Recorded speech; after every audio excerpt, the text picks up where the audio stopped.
Welcome back. We are now on reading reflection number 4. This reflection will be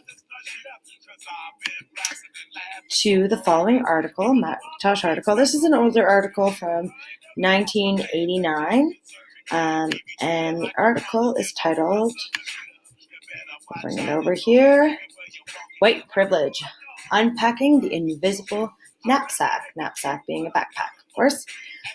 And it's written by Peggy Macintosh. And this article is an interesting article. It sort of talks about white privilege and what that means. It refers to white privilege as this sort of invisible backpack of benefits or tools that you have at your disposal that you haven't earned. And that's sort of a very key topic, is that it's unearned privilege. One thing to note before I sort of dive into it is that what they sort of say to do with this backpack is to do with this reading.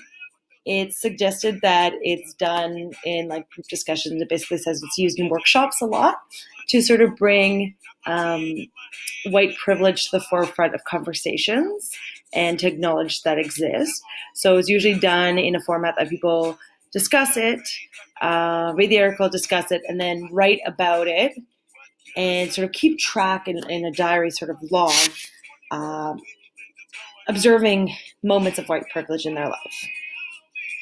So now let's go back to sort of into what the reading is about. And so like I said, it sort of discussed white privilege as this invisible backpack of unearned assets, which work in our favor, but we haven't earned them. And it's kind of like picture this a backpack that you carry that has maps, passports, codes, visas, clothing, like checks, money, basic all these attributes that would make life easier that you haven't earned, that you just kind of carry around with you. And she kind of does actually this comparison of like white privilege and male privilege, that people seem to have a hard time acknowledging that they have white privilege in a similar way that she's observed people having a hard time acknowledging male privilege, in that males are able to say that they notice that somebody is at a disadvantage, but they don't like to see themselves as being advantaged. So in the same way, we as white people, or people who have white privilege, can see people of color as disadvantaged or lacking privilege, but we don't seem to acknowledge that as a privilege that we haven't earned. Because, and she goes on to say that this is a systematic oppression situation where we're trained not to see that we are sort of trained to think of our lives as normal and average, and that we actually are sort of contributors to the path that we're on, and that it isn't unearned at times. So then she does this little, she herself decided to do this thing where she would notice in her daily lives the effects of white privilege. So she chose to look at certain attributes. She was trying to just associate them to color and not religion, class, ethnicity, geography, all that stuff. And so she basically just looked at what sort of things does she take for granted in her day-to-day life.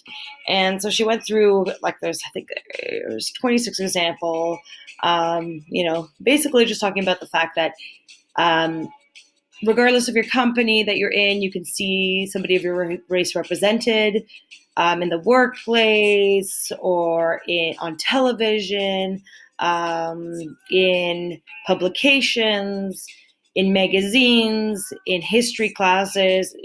Like hairdresser was mentioned in there. They know how to cut your hair. In law enforcement, in positions of power, like, when you're saying, like, can I speak to the person in charge? You'll likely face a person of your own race. Toys, magazines, And then she goes on to, so that's sort of like seeing yourself represented.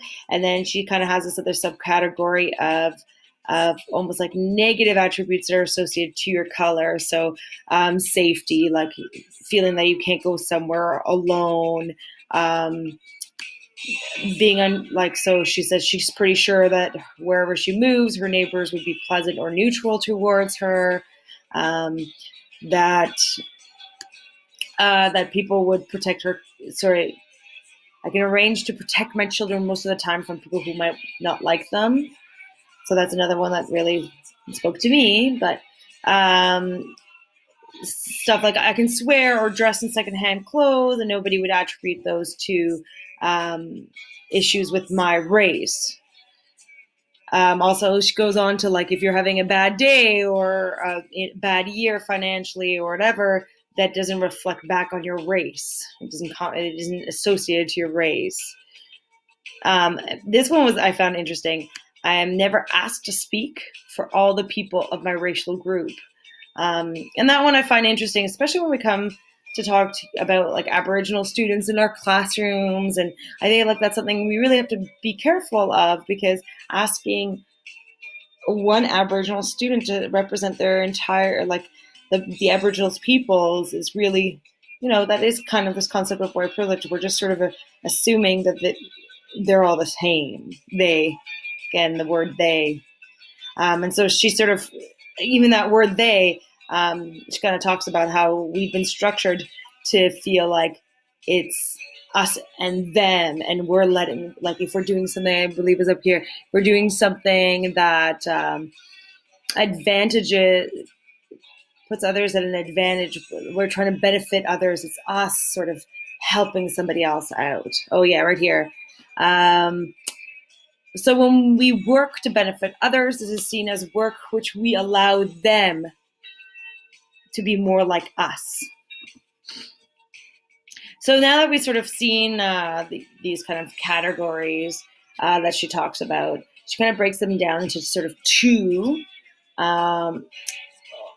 This systemic overpowering of others. She calls it like conferred dominance, which is sort of a systemic pattern of a paradigm that we've sort of created, or society's created, where, our skin color is an asset, which opens a lot of doors for us. And like whiteness protects us from hostility and all these things. And this is something that it's a systemic privilege, that the only way we get that privilege is by dominating another race. The only way, so this is the privilege that she talks about, that we have to like stop. We have to stop the privilege that we only attain through domination, because of this like unseen power. So that whole aspect of like, being able to wear secondhand clothes, or people questioning what type of payment you're using. So this is an like conferred dominance over that race. And the other one she was talking about is kind of like an unearned advantage that white people have. And that's, those can be seen as positive things, like the advantage of knowing that people around you will be nice to you, or that your children will be protected, or that, when you move into an area, people will treat you nicely, or you can walk around at night on your, like, safely where you're going or doing things. You can be safe in the activities you do.